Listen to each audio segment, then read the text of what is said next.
welcome to a special edition of the OutThere Colorado Podcast, where we are sitting down with Zach Tucker, who's the Vice President of Planet Bluegrass. If you haven't heard Planet Bluegrass, it is the company that is behind the Telluride Bluegrass Festival, one of the most iconic festivals in Colorado. Tickets for this festival typically sell out in minutes, and a ton of people absolutely rave about this experience. Sitting down with Zach today to just kind of chat about his role with Planet Bluegrass, his role with the Telluride Bluegrass Festival and what that means to him, and then also just chatting about Telluride. So hopefully you enjoy this conversation. Yeah, welcome to the podcast, Zach. Thanks. I'm super glad to be here. Yeah, mentioned it already. You're the Vice President of Planet Bluegrass. Would you mind giving a little bit of an intro about yourself, just saying kind of like what brought you to that role, and how long have you been connected to Colorado in this way? Yeah, totally. I was lucky to be born in Colorado and actually grew up in Lyons, which is the home of Planet Bluegrass, and we have a festival venue up here in Lyons where we do a couple of festivals aside from the Telluride Bluegrass Festival. So I was really lucky to kind of have this festival mecca in my backyard growing up, and so we spent every day of the summer that we could down at these events, participating and listening to music and playing in the river and seeing all that it had to offer. And then that slowly kind of transitioned into a really cool summer job and talk about such a fun experience to get to work on, and a lot of hard work putting together music festivals, but really, really rewarding and really fun to be a part of kind of building such a cool experience. And then so I still remember the first year I got to go down and work in Telluride and see that whole different festival experience down there and everything it takes to build this festival operation, not in our home turf, but in a public park halfway across the state. So I feel really lucky to have gotten to be a part of a lot of that, and so I've been doing that for almost 15 or 16 years now. And so I left for a while, but then I just couldn't turn down a chance to come back, and so I was able to come back into more of a management role with the company, and I haven't looked back since. It's been a blast trying to keep innovating and improving these events, and also just continue operating them as the landscape for events continues to change and new challenges arise every day. Oh yeah, for sure. And I mean, Telluride Bluegrass Festival, it's been around for, was it 54 years now, I think? This year's going to be 52. 52. Okay, so yeah, it's been around for a long time. Has roots in Telluride, if I'm remembering correctly, right? Yeah, yep. And it was originally founded, I think, 73, and Planet Bluegrass kind of took it over in the early 90s, and so we've been operating it ever since then. It was a local band that founded it, correct? Yeah, the Fall Creek Band, nice. And some of the guys from that. Yeah, so it was pretty wild back in the day. Pretty low, not many rules, and a lot of partying. Yeah, and I always tell people, I mean, if they're visiting Colorado, like we're in Colorado Springs, so Telluride's a bit of a drive, but I'm always saying if you're visiting Colorado, Telluride is the most beautiful part of the state, at least in my opinion. I'm right there with you. I during COVID, we had to take a couple of years off, and I still remember, I've been into that valley so many years and so many times a year, and that feeling when we were coming back to do our first return of a show post-COVID, I remember driving up into the valley and just the feeling when you see the waterfall and the peaks rising around, it was like, man, I knew I missed this. Oh, it's perfect. Yeah, that nice like dead end road essentially that you just come weaving into town and then get that massive view. You've been going to Telluride for a long time. Have you seen many changes in the town itself? Oh yeah, and that's of course change comes with everything. I feel like I'm lucky enough to get down there many times a year, and I constantly. It's really interesting. You'll go down Main Street and it's like, oh, there's a new building, or this is changed and this is starting, and I mean, of course, everybody wants to be in such a beautiful place, and so the town has certainly changed, and especially if you think about it in the context of like when the Bluegrass Festival started and how crazy and wild it could be back in the 70s and 80s to now when we're in a very structured environment to make sure that we can interact really well with the locals and with everybody that lives there year round, and make sure that our impacts are minimized and that everybody's really happy. And so I'm really glad for our relationship with the town. I think it says a lot for an event to be able to be somewhere for that long and still have such a positive interaction and positive experiences with everyone there. And so of course it's tough every year. There's new challenges to work through, new changes, new things we have to work around because the town is changing and people want different things, and I'm glad that we're able to continuously adapt and still I think have a great product and a great show even as those changes occur around us. Yeah, and I guess so. On the note of Telluride Bluegrass Festival, I know quite a bit about it already. Like I've read through like kind of that like history of it, and I think 5280 had a great article where they kind of went over the timeline of the festival and how it's developed to be what it is today. But I guess just in your words, like how do you describe the Telluride Bluegrass Festival to someone who has never heard of it before? Yeah, sometimes this is going to sound a little corny, but sometimes I think that words struggle to really encapsulate that feeling because so much of it, as we talked about Telluride, being the prettiest place in Colorado, it's really hard to totally paint that picture with just words, but I will try. And so one of the things that I really think sets this festival apart is that it's not just an event in a field. It's not, there's not or an event in a parking lot with a chain link fence around it. This is an event that sits in and integrates into this natural environment that is unmatched anywhere in the state. And so you're not just showing up to this, to a spot to listen to music. You are going into the town park campground with the waterfall and the peaks around you. You're a 30-second walk from Main Street in Telluride with all of the shops and restaurants and things to enjoy about Main Street Telluride. You can hike up behind the stage to a waterfall, up to Bear Creek Falls, up behind the stage. So there's all of these pieces that kind of fit into the experience of just being there. And it makes it, there's certainly challenges involved in that. It's hard, it's harder to park a little bit.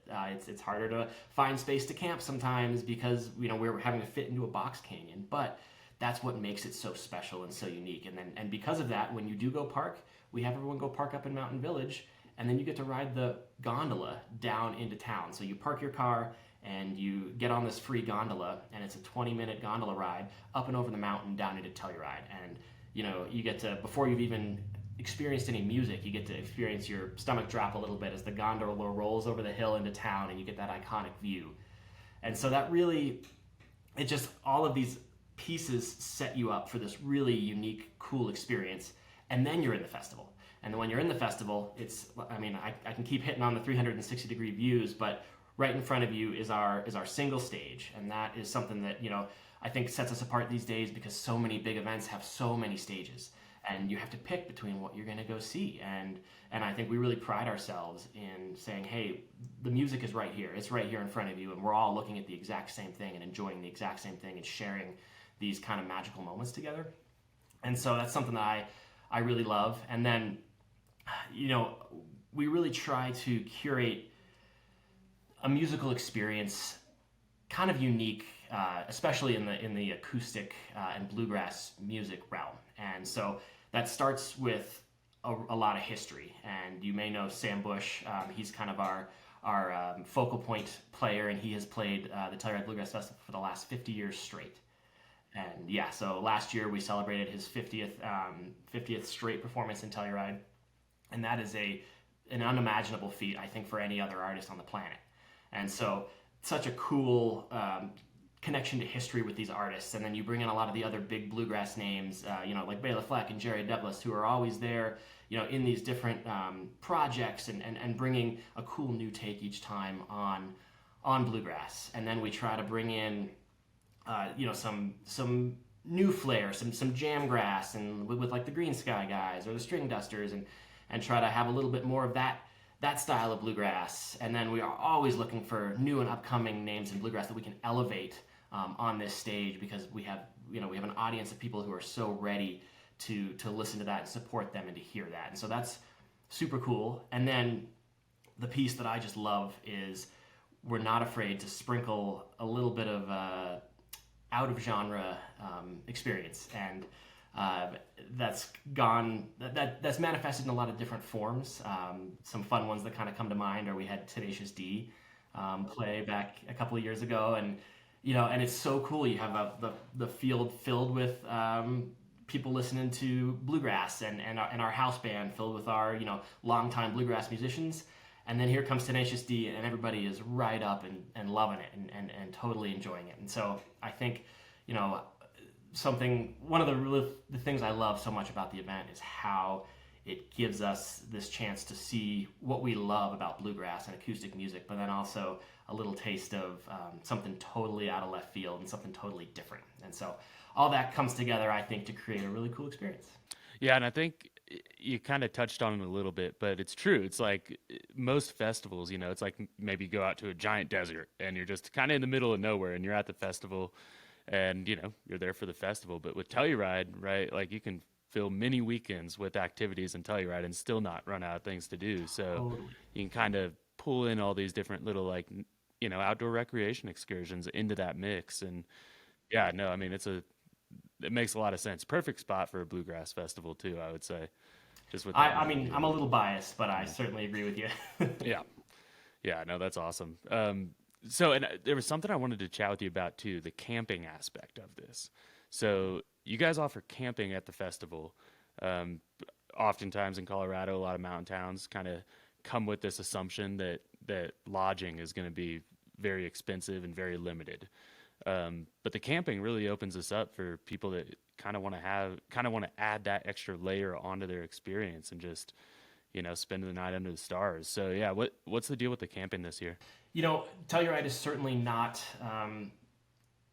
free from the lodging challenge that most mountain towns in Colorado are facing, and that, there's limited supply and a heck of a lot of demand for it, and that drives the price up. And that's been one of the, we talk about how much the town has changed and all the mountain communities really are changing. And that's certainly been one of the biggest problems that we've been facing, is how do we keep this affordable and attainable for people who this is such an important piece of their life. And I want as many people as possible to be able to experience that experience that I just kind of tried to paint there. And so camping really is the key to this. And I was actually really kind of thinking about this, and the camping that we offer is the easiest and cheapest way to experience Telluride any time of the year. And so the way it works is we have 4 different campgrounds that we offer as part of this event. So you can stay in Town Park, which is like right on site, right next to the stage. You can some of the sites you can see the stage from your tent. You can definitely hear it. Warner Field is also right there on site. It's actually one of the baseball fields in the park, and again, you can see the stage from most of the tent sites, and you can hear it even if you're hanging out at your campsite. And then we push down the valley a little bit, and we have a Lawson Hill campground, which is not at the festival site, but just as beautiful. You still get your 360-degree views. It's out on the baseball fields out in Lawson Hill, which is just like 4 miles outside of town. And we run shuttles every 15 minutes, so it's not like it doesn't degrade your festival experience at all. And if you aren't interested in sitting on the shuttle, you can jump on the bike path or the valley trail, and it's a 4 mile easy walk, hike, bike right into town, and then you get your little bit of exercise for the morning. You get to cruise through town and see that, and then you're at the venue, and it's a real easy cruise back at the end of the night too. So it's super accessible and cool. And then our final campground is Mary E. Ilium, and it's actually a Forest Service campground down in the Ilium Valley, which is just like 7 miles outside of town. And again, we run the shuttles to make it super easy for people to get back and forth. And this is really cool because it's in the trees and along the river, and so you're kind of in a whole different world that you would never associate with festival camping. You're in the tall trees around you. You've got the river over there, and it feels like you're camping in the forest, and then you can jump on the shuttle and be up at the park in 15 minutes and listening to music. So all of these come together to kind of, depending on what experience you're looking for, you can add the camping piece and really be able to still come, and it's super cheap. And so that's one of our real goals. And so this year we still actually have camping available in Lawson Hill and in Mary E.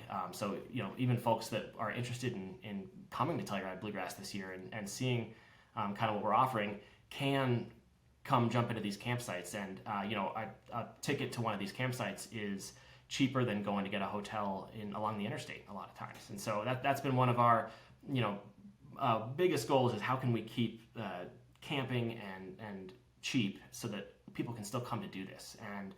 And I think it's been effective, and I think it's also notable that we open these campgrounds super early before the event. And so like the Mary E campground, you can actually check in on Saturday before the festival starts on Thursday. So if you want, you can come and you can camp for 5 nights. And it's the same price no matter when you show up. So you can have 5 nights to just go explore Telluride and try out every single outdoor rec piece. You can go climb, do the Via Ferrata, hike, bike, all that kind of stuff from a base camp in our campground, and then you still get the festival for 4 days at the end of that. So that's a huge opportunity, and there's nowhere else, there's no other way to stay that cheaply in the Telluride area and get to do all of those experiences. So that's, I think, something that maybe gets missed by a lot of people, because it's not always obvious that you can really show up that early. And so even our Lawson Hill campground, you can show up on Tuesday before, so you still have 2 days to go explore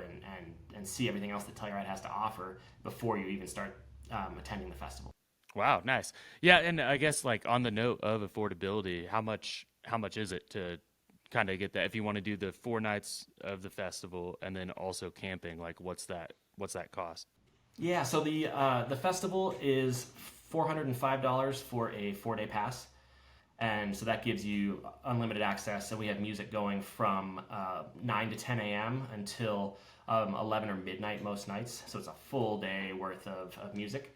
And I like to kind of think about that as you're paying close to $100 a day almost to see an artist at Red Rocks. And so come down to Telluride, and 2 to 3 of the artists that we have every night have their own Red Rocks shows as well. So you can get three artists that would have their own Red Rocks show for that same price down in Telluride. And I think it's even more pretty, and the experience and the people in the town, and make it a really nice vacation.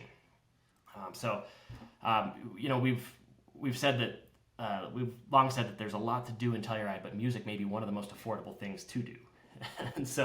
And then the camping tickets, it varies depending on what campground you stay in, but they're anywhere from like $90 to $140 per person. And like I said, it's that is the same price no matter when you show up. So you can show up right when those campgrounds open on Saturday before the festival and have a ton of time to explore, or you can show up right as the festival starts. And so we really think that's pretty affordable and really helps people still be able to get there, even though the lodging landscape's a little crazy. Yeah, that's wild when you like crunch the numbers there. That's like under $600 per person, and you're getting to potentially spend, what is that, like 9 days in Telluride? And I mean, you break that down per day, and you're getting a music festival on top of that. It's like if you're booking a campsite somewhere, you're going to be, spending probably $400 over 9 days anywhere. So, I mean, yeah, that is wild to think about it when you put it that way. Yeah, that's impressive. And camping seems like the way to go too, to be honest.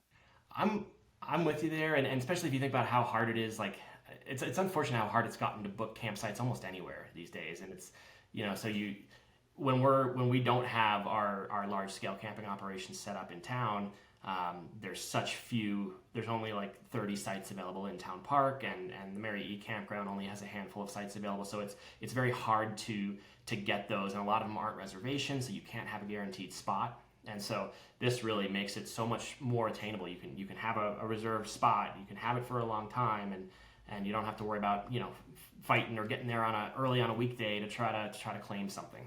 And the festival itself is June 19th to 22nd, correct? That's correct, yeah. So, yeah, I mean, hey, that's a good time, right when the wildflowers are starting to pop up and everything. All that snow should be gone by mid-June this year, I think. I was checking out the snowpack a few days ago, and it's a light snow year in Colorado, but that will mean all those campsites are snow free, and all those hiking trails in the area snow free as well. One thing that I noticed this year too, and you might have done it in past years, but I had not heard of it yet. But the Nightgrass aspect of the show, Yeah. yeah, tell me more about that because that seems really cool.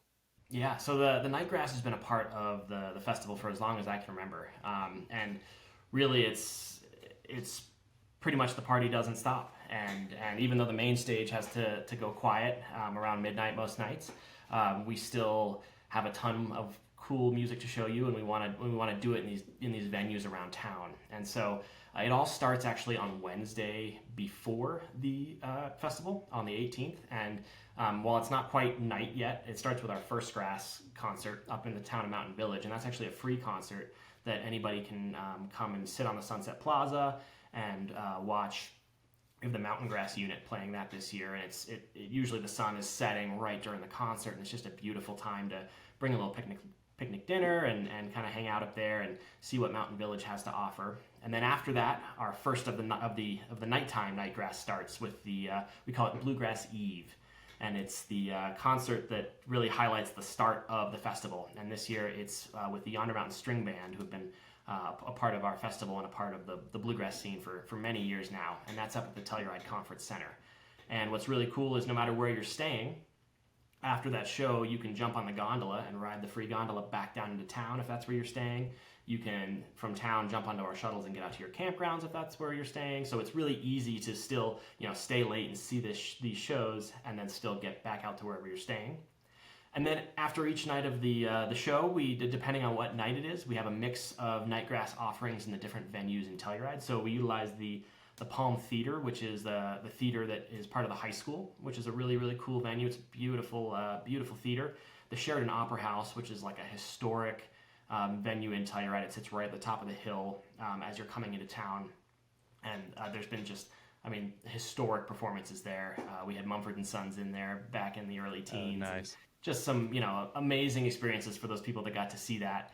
And then we've also got some shows at the Alibi, which is a local bar kind of in downtown this year that's got a real music focus to it. And so we're really excited. Almost every night there's at least 2 shows and sometimes 3 Nightgrass shows that you can go see after if you still want to keep the music going. And so those are also, tickets are still available to most of them. Some of them are pretty popular and sell out instantly.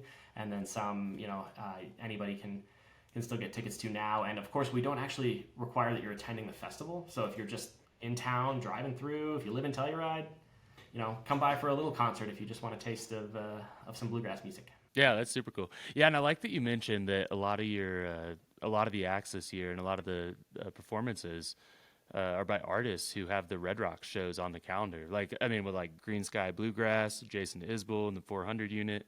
Pretty sure both of those are on Red Rocks this year. Allison Krauss, she's on there too. And that is, when you break it down like that, Red Rocks tickets can cost $200 plus nowadays. It is a good chance to see them, and in a very, I would also say, a better environment in that regard. Even though I love Red Rocks, I'm with you there. Yeah, I love Red Rocks, but being in the middle of Telluride, that's hard to beat.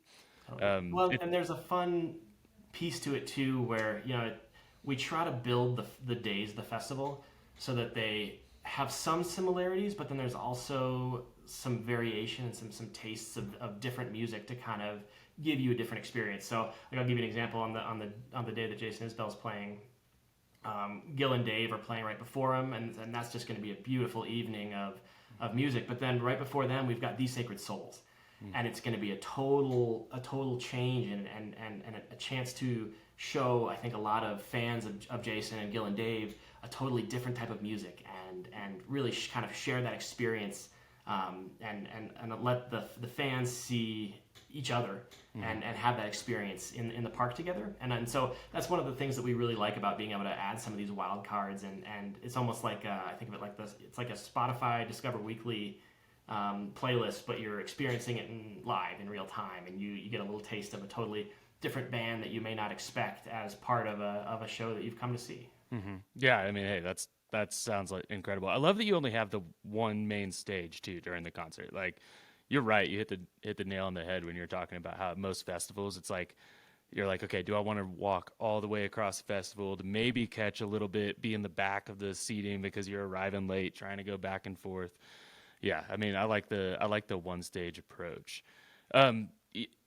You had previously mentioned kind of the how the festival environment has changed in recent years. Um, how do you see that impacting kind of the way that people approach Telluride Bluegrass Fest and other festivals that are taking place? There's always new events and new festivals popping up, and I think, of course, how music has been shared on social media and things like that has really changed kind of how many people get to see experiences and artists and how all that music gets shared. And so I think it's been really interesting to be in the industry through this time as you see a lot of these monstrous events popping up and the prevalence of these really big stadium plays. And sometimes it makes it challenging to be, a smaller event in that. But I also think that it's a really unique and cool and important place to be, because yes, it's easy to go see some of these monstrous headliners at your closest arena, but the experience that you get at a lot of these, giant venues that are just, hundreds of thousands of people in them, it's so different from this intimate experience that you get when you're at a festival like Telluride Bluegrass and of that size. And so, I think about a lot of the people that I've talked to that have been coming for years, and for them, it doesn't even matter who's playing. It doesn't even matter who the headliners are that day. Most of them will buy tickets before we even put those names out, because it's not about the performers, it's about the experience. It's about seeing that festival family return every year and kind of make this pilgrimage up to Telluride and share the camping and the enjoyment of all of that together. That piece, I think, is so beautiful and so hard to get on a lot of these kind of monstrous events or one-off shows and in places that aren't as conducive to just this togetherness and this harmony that Telluride really is, and that is something that I think is so important and don't want to lose as events continue to change and how people consume music continues to change. I think it's really about attending the event is all about us consuming this music together and sharing this experience together. And I know so many people who have made lifelong friends from someone who they just happen to sit down on the same tarp together, and that kind of thing I think is so special and so amazing. Yeah, and I mean, it kind of feels like it has like this summer camp vibe in a sense, where it's like if you go to a venue, in the Denver area, you're going home to your hotel, you're probably not interacting with the people that are around you throughout that music experience. Whereas it's something like this, you're there all day sitting around the same people, you're going back to the same campsites at night, you're seeing the same people at these Nightgrass events, and over the course of days, it's like that escape just from like the hustle and bustle, opposed to just going to like a single concert here and there, Totally. And even to take that one level deeper into summer camp, a lot of these historic camps in the town park campground of folks that have been a part of this event for tens of years now have themed nights, and every night is a different theme and celebration and party and music, and it's all pre-planned and makes for just a really, really cool homecoming and a cool experience. Yeah, very cool. And it's kid friendly too, right? Totally. So we actually kids 12 and under are free to attend, which is really cool. So it makes it pretty easy for the whole family to come check it out if they want to. We have a whole family area with face painting, crafts of all kinds. We have performers. We do like a kids parade where big clowns will walk through the audience, and really trying to make it a really fun experience for the kids too, because I've talked to so many people who will come up to me and say, hey, I remember coming to this as a young kid and getting older and spending time at the family tent, and now I'm bringing my kids here and they come to the family tent and hang out, and I think that's such a cool legacy and such a cool piece of this. Yeah, very cool. And I could see where that'd be like a good family tradition to get into, It's like I'm from Indiana, so like our family tradition was maybe every couple years we'd go rent a cabin at the local state park. But I'm like, man, I'm jealous of these Colorado kids that could have Telluride Bluegrass Festival added to like a family tradition Oh scenario. my gosh, right? It's just the dream. Yeah, for real. Uh, but oh yeah, so there's one other thing too that I wanted to chat with you about. With how much time you've spent in Telluride, you've got all these people coming into Telluride for this festival. What are some of your favorite things to do in the Telluride area? From like, restaurants, hikes, anything. Yeah. So I wish I honestly had more time to enjoy a lot of that. Unfortunately, usually when I'm there, I'm like running around with like my head chopped off, trying to make sure everything's in line for us to. We pretty much quadruple the population of the valley for 4 days here. So I don't get to spend quite as much time enjoying all these things as I want to, but I still try to make a little bit of time in the evenings to get out when I can. And so there's definitely some really iconic things to go do. I think the first one, and this is going to be pretty obvious to anyone that's been in Telluride, but you have to go hike up to the Bridalveil Falls. I mean, Oh yeah. it's everybody does it, but you have to do it because it's just so amazing. And it's not actually the waterfall that you see when you first drive into town. It's actually tucked up a little bit around the corner, and they've actually done a lot of really great trail work over the last few years to make a really great single track trail up to the falls. So you're not having to hike the road or anything like that. And a lot of times in June during the festival, it's right when it's at its peak of water flow. So you can actually, it's hard to even get close to the falls because there's so much water coming off of it. So you got to do it just because it's so cool, and then you get to turn and look back toward town, and you get to see, depending on kind of where you're standing, you can usually see the venue and the stage, and then just a beautiful look down the valley that is, I've done it plenty of times, and it still takes my breath away every time. So Yeah, and for those of you not just listening to this, right? That's the waterfall. It drops 365 feet. I believe it's the tallest freestanding waterfall in Colorado, known with the little powerhouse building that's right on top of it. Absolutely stunning, for sure. totally, Yeah. totally. And if you're looking for something a little different, then I I certainly recommend, if you park in Mountain Village, you're going to ride the gondola down into town to get to the festival itself. But if you're camping in town and haven't had a chance to ride the gondola, it's the only public transportation of its kind in the United States, and it's pretty awesome. So totally free, and we have it open from 7 a.m. until 2 a.m. on every day of the festival. And so even riding it at night is pretty amazing because you see the town lit up, and if the stage is going, you'll see the stage lights going. But during the daytime, you just get this beautiful ride up into Mountain Village. You can get off on top, and you can hike out along the top of the ski resort. And so it's kind of a good way to cheat a little bit and get some really high mountain hiking in and some beautiful views without having to do all the work of getting up to, it's probably about 10,000 feet up there. So it's a really cool way to kind of have that experience, and it's an experience that is you can't get anywhere else. Yeah, beautiful time of the year to do it too, with all the green just like first emerging kind of as we make our way into summer there. So yeah, it is really a cool ride. I love it in the fall too, but you got to it's one of those things you got to do every season of the year to really fully grasp it, I think. So I agree with you. I've been down there a few times in the last fall, and I'm always just like, oh my goodness, this is stunning when everything turns yellow, and it's unreal. For sure. Yeah. So where are you eating? Where's your favorite place to eat in Telluride? Yeah, I've got a few. So we have a few fun traditions in Telluride. We have been. I go there a lot, so I try to vary it. But if you're looking for some delicious Thai food, Siam on the west side of town is a hidden gem, kind of off the beaten path, but it is delicious Thai food. So definitely don't miss that one. And then our team's kind of post-festival celebration is always to go to Rustico on Main Street, and it's this really nice Italian restaurant, and that's kind of where we all go there to celebrate kind of finishing the festival and celebrate just what an amazing group of people we get to work with and be a part of to do such a cool thing. And so I think that's just the atmosphere is really nice in there, and then there's actually like a bunch of outdoor seating kind of under their tent. So it's good year-round outdoor seating, but or not year-round, but no matter what the weather is, you can still be out there. And then the food and the pastas that they have is. There we go. Yeah, different type of Italian food, but I've always been a fan of brown dog pizza.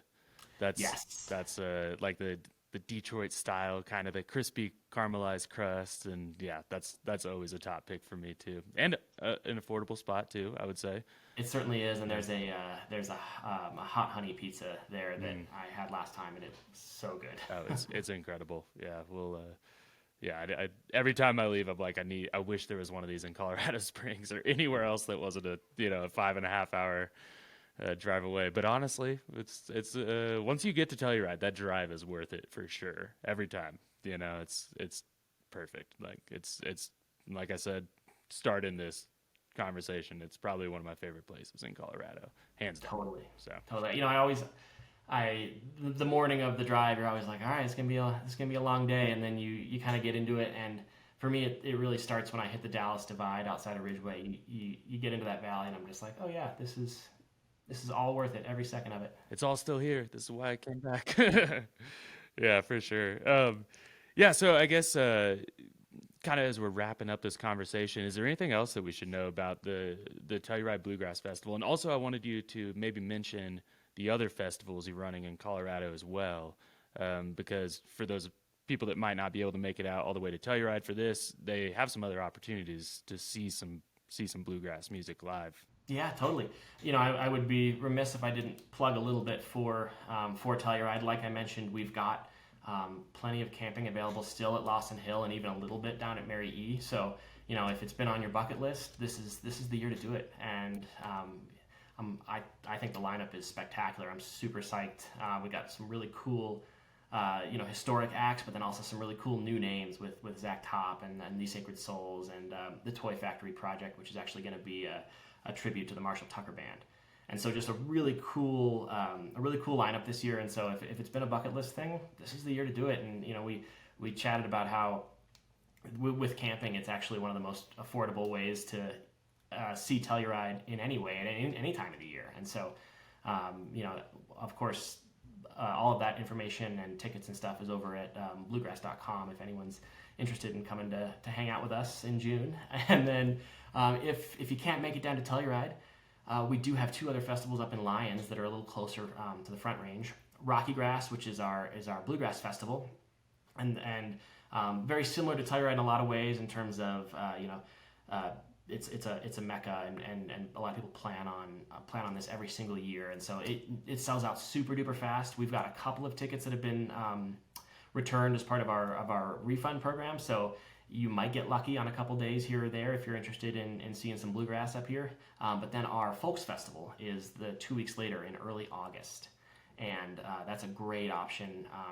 It's again super family friendly, just like Telluride and just like Rocky Grass, right on the river at our venue in Lyons.